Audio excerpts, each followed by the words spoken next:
Well, why you have a dog is, well, it's so much better to have a good dog, as you said, need less men to work the area, a lot cheaper. You haven't got super and holiday pay and everything for you to feed your dog. You just give him a few biscuits a night and a nice pat and tell him he's a good boy, and he'll work all day for you. And they love doing it, so, yep, you try and leave them behind, and yeah, they just love to be working.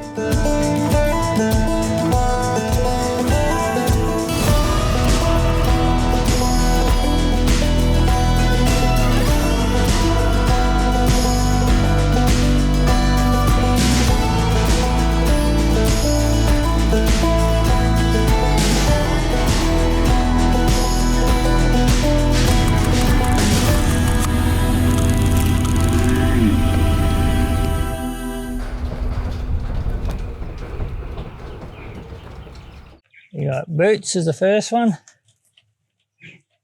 then Rose,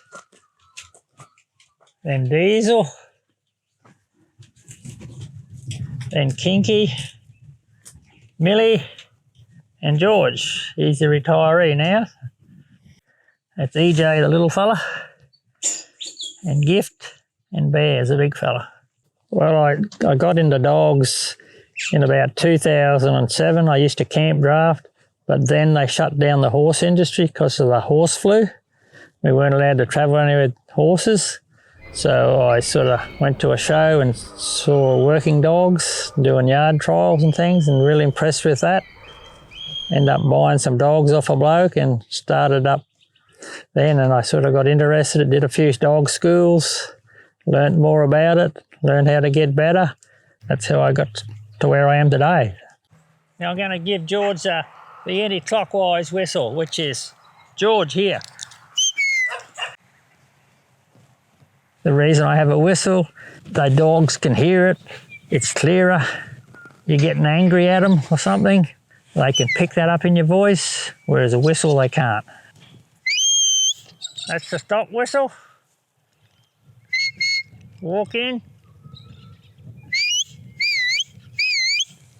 That's come to me. Over to the clockwise. Here, George.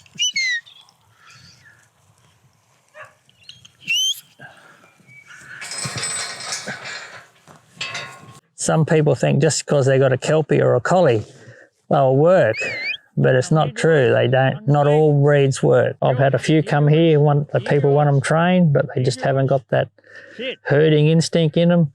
They're a show line, they're bred for shows, they look pretty, look nice, but there's no work in them.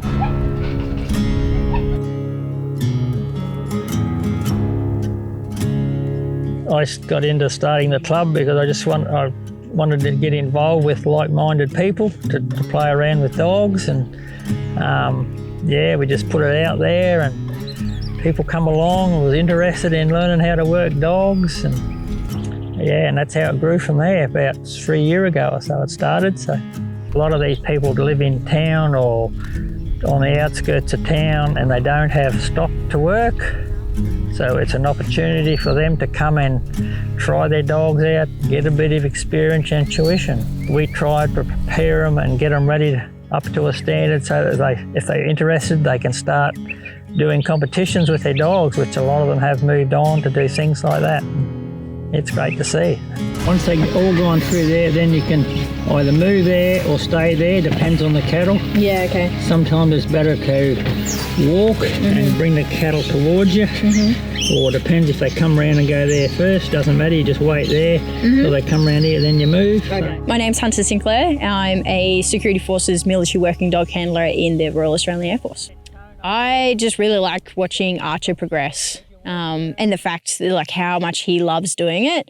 And it really helps our bond and his training off of stock as well. So how controlled he is on stock means that I can go for a walk out at a park or a off-leash dog park and I can control my dog. Like, the training does transfer over as long as you keep consistent with your signals as a trainer. I do enjoy going out and doing the trialling. We're currently in like the encourage category. I think you got to win 2 or so as a handler, which kind of then proves you as I know what I'm doing now when I'm trialing.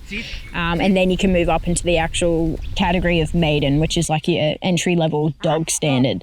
And then once your dog wins some maidens, you move up and you keep going up until you get into the opens. So it's, you know, you're competing against dogs that are of similar skill level. We're underway with Errol, Gill, Kelpie, Queensland, Stewart Valley, Millie.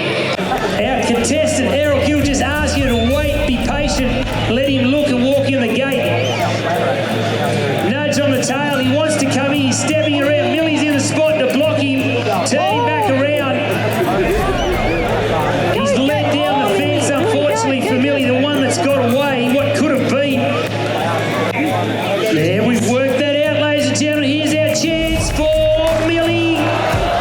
Again, he's just a bit shy of that gate entrance. I don't think anybody breathed for that 30 seconds, but particularly her stock was stuck in that position. Such was the want for Millie to be able to place him in the pen with his other two companions, and we're looking good now.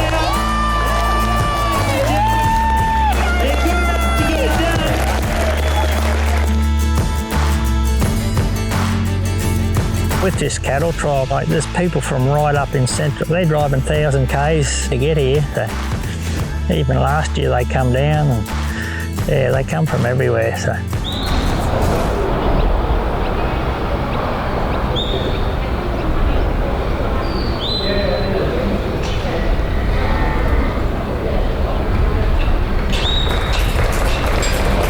To have the sheep trials, we have to truck the sheep 200 k's to get them here. It costs us a fortune. A lot of people say, how do you afford to pay that for the sheep? But you got to put your nominations up and try and get sponsors. Otherwise, we couldn't do it. So. And there's a lot of club members that sort of help out a fair bit. And yeah, without a lot of real regular good helpers on the club, we wouldn't be able to have a lot of this either. So.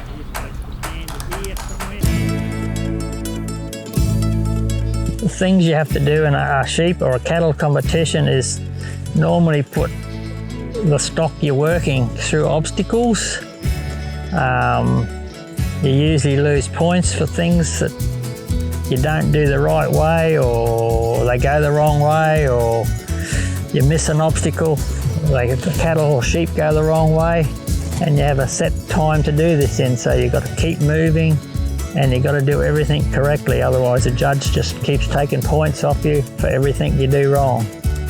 And the winner of the Open was Paul Rowe with Caraway Spot, 187 points. Congratulations.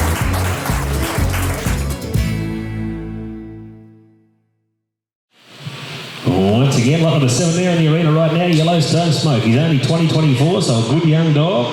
As you can see, he will bite one. Plenty of style. Established sides and a real good stock. With cattle, sometimes to block them or to get them to move, they might have to give them a nip on the nose or the leg. Around here, they go fight over them for cattle. They might. One year, there's a lady in the club. She sort of sold the dog here for $13,000 at the Boonah sale. So, up Rockhampton, they have dog sales up there earlier in the year, and they were bringing up around $40,000 or something sometimes. So. They have collie dogs are mainly popular up there because it's not really a sheep area, so the collie dogs are a lot more popular.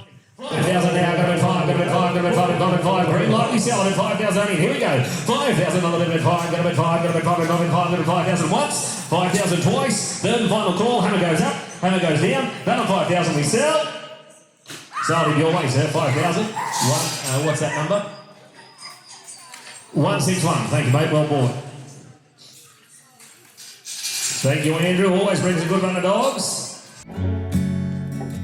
Really appreciate having our judges and all our competitors coming along and getting involved. It's just been spectacular. This is EJ. He's about 15 or 16 weeks old, and I'll just sort of show you how he's sort of so keen to work. A lot of instinct in him. I'll let him go and we'll see what happens.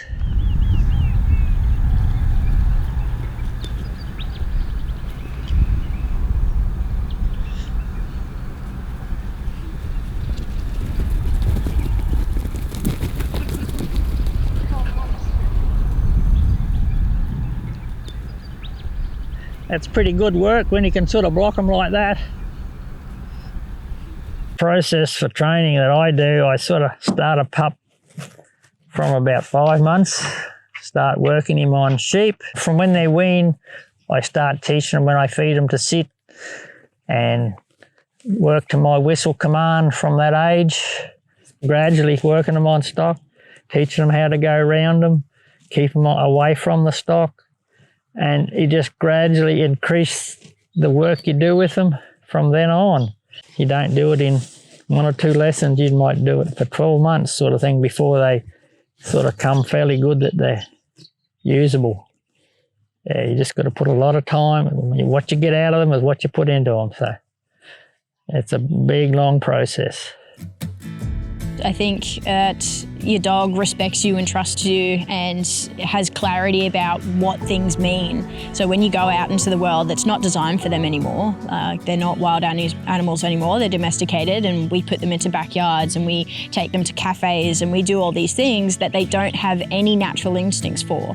They have natural instincts on stock. So if you bring them out into their world and you enter their world and you train in their world and then you bring them out to yours, you can go to a cafe, ask your dog to down and be calm and trust you, and they will listen to you as well. So it's kind of like, I don't know, sharing between the two worlds. I think that's what it is. George is the best, 11-year-old now. When I come back to Boonah in 2016, and he was less than 2-year-old, and he was such a good dog. He got a calm nature. He'd do anything you ask. Yeah, he just inspired me to keep going. Millie's pretty good, and Kinky's pretty good, but no, they don't come up to George's standards. So I'm going to miss him when I can't use him now. The bond between a working dog and a trainer is sort of really close bond. And it's a beautiful thing because they want to be with you all the time. We're going to work, we want to be with you, come with you. Take them everywhere you want to go. Even if you're not going to work stock, or you take them on the bike or you take them on the back of the ute, just take them with you. Dogs that I've trained here for people, they come back and they don't forget you. I think there's a lot of intelligence there, yeah. They're a lot smarter than humans, I think, so.